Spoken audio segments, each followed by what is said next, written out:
24 گھنٹے کی زندگی میں بھائیو جھوٹ خاص طور پر زندگی سے ہم نکال دیں، جھوٹ نہ بولیں اور ایک کسی کو دھوکہ نہ دیں۔ میرے نبی نے فرمایا میرا امتی ہر گناہ کر سکتا، دو نہیں کر سکتا، ایک جھوٹ کبھی نہیں بولے گا، ایک دھوکہ کبھی نہیں دے گا۔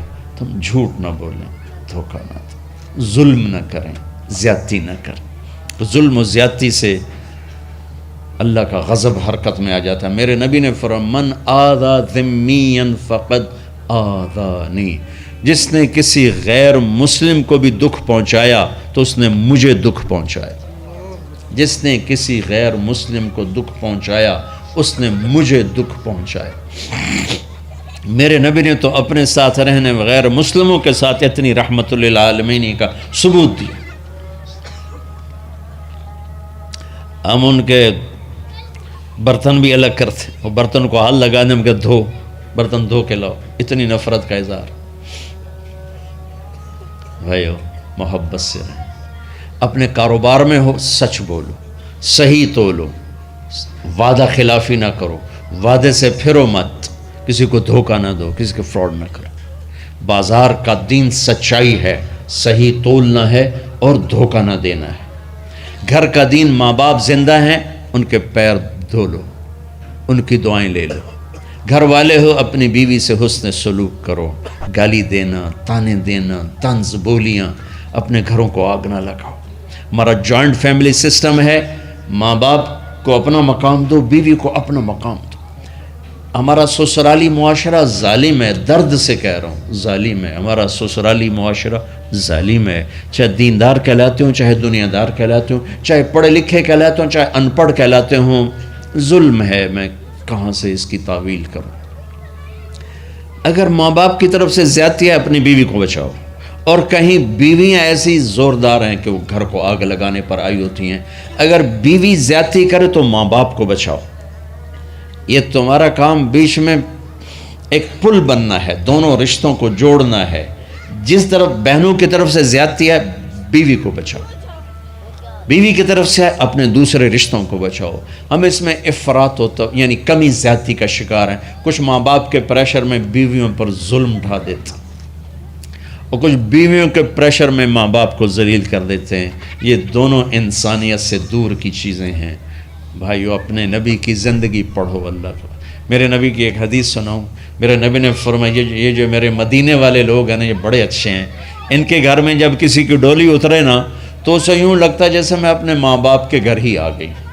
یہ چند دن پہلے میں نے حدیث پڑھی تو مجھے بڑا مزہ آیا کہ میرا تو مستقل مضمون بیان کرتا رہتا ہوں۔ آپ نے فرمایا کہ یہ جو میرے انصار ہیں مدینے والے، ان کے گھر میں کسی کی ڈولی آ جائے تو اسے یوں لگتا ہے جیسے اس کو اپنے ماں باپ اور ساس سسروں میں کوئی فرق ہی نہیں نظر آتا کہ یہ ایسے اچھے اخلاق کے لوگ ہیں۔ چلو اگر یہ نہیں ہو سکتا تو کم از کم یہ نفرت تو نہ ہو، لگائی بجھائی لڑائی جھگڑے، طلاقوں کی شرح بڑھ چکی ہے صرف زبان کی بدتمیزی پر، صرف زبان کی بدتمیزی پر، صرف زبان کی بدتمیزی پر طلاقوں کی شرح بڑھ چکی۔ بھائیو اپنے اخلاق سے اپنے رشتوں کو جیتو۔ ماں باپ کا دل جیتنا ہے، بہن بھائیوں کا دل جیتنا ہے، اپنی بیوی کا دل جیتنا ہے اچھے اخلاق کے ساتھ۔ بیوی کے ذمہ خاوند کا دل جیتے اچھے اخلاق کے ساتھ، ساس سسر کا دل جیتے اچھے اخلاق کے ساتھ، اپنے بہن بھائیوں کا دل جیتے اچھے اخلاق کے ساتھ۔ میرے رب کی قسم تم چپ رہنا سیکھ لو، عزت تمہارے قدموں میں آ کے گرے گی۔ جواب نہ دو، چپ ہو جاؤ، اللہ عزت تمہارے قدموں پہ لا کے کھڑا کر دے، تمہارے قدموں میں آ کے اللہ عزت کو گرائے گا۔ اولاد کو عزت دو، اولاد کو عزت دو، اولاد کو عزت دو، ان کو ٹائم دو، پھر یہ ساری زندگی تمہارے غلام بنیں گے۔ 3 سال کے بچے کو اسکول میں دھکا دے دیا، آیا تو ٹیوشن والے کے پاس بھیج دیا اور خود اپنے مزے کیے، تو یہ اولاد کبھی تمہاری نہیں ہوگی۔ انہیں ٹائم دو اور اولاد کی خواہشات کا خیال کرو، ان پر ایسے ماں باپ ہونے کی ایسی دھونس مت جماؤ۔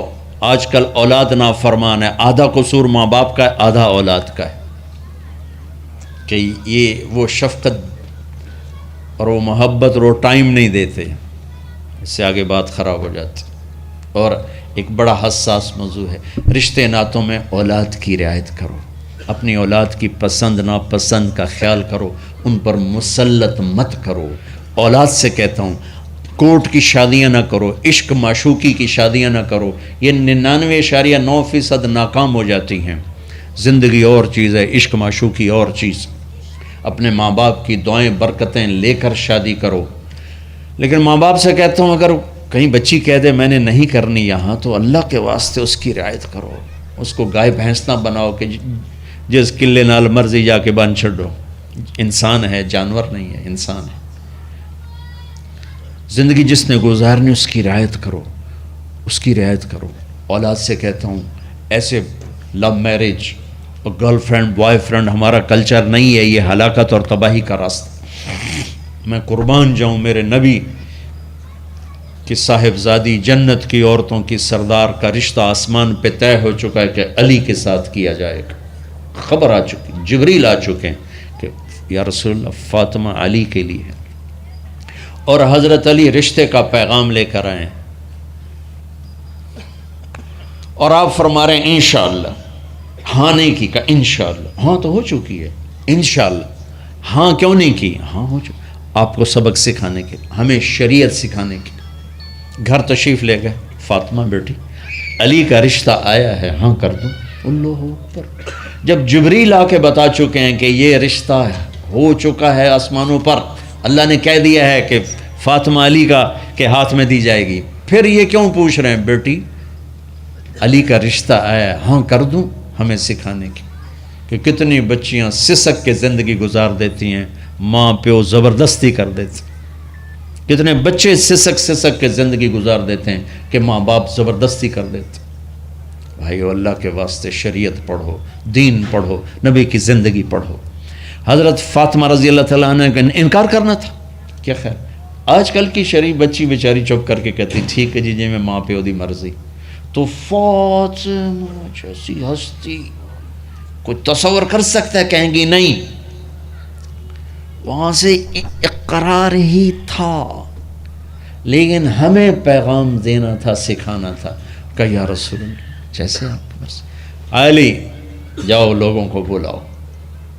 پھر لوگوں کو بلایا، پھر آپ نے نکاح پڑھایا، پھر رخصتی ہوئی، بلا کر آپ نے فاطمہ کا ہاتھ پکڑا اور یوں علی کے ہاتھ میں دے کر کہا علی تمہیں نبی کی بیٹی مبارک۔ سبحان اللہ۔ اور پھر فرمایا فاطمہ مجھے جو سب سے زیادہ محبوب تھا میں نے تیرا ہاتھ اس کے ہاتھ میں دے دیا۔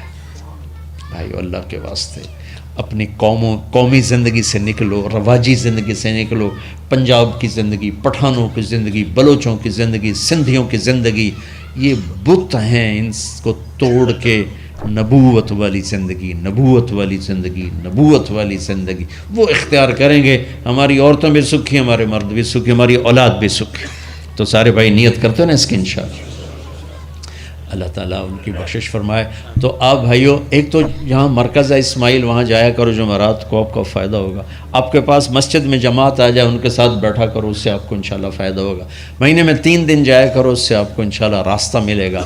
اور دعا سے پہلے اگر کسی سے لڑے ہوئے ہو، مستورات میں کوئی کسی سے لڑی ہوئی ہے یا آپ کسی سے لڑے ہوئے ہو، تو کہ میں ہاتھ جوڑتا ہوں، مر جانے والی جگہ پہ کیا لڑائیاں، معاف کر دو، معاف کر دو، معاف کر دو، اللہ پہ چھوڑ دو۔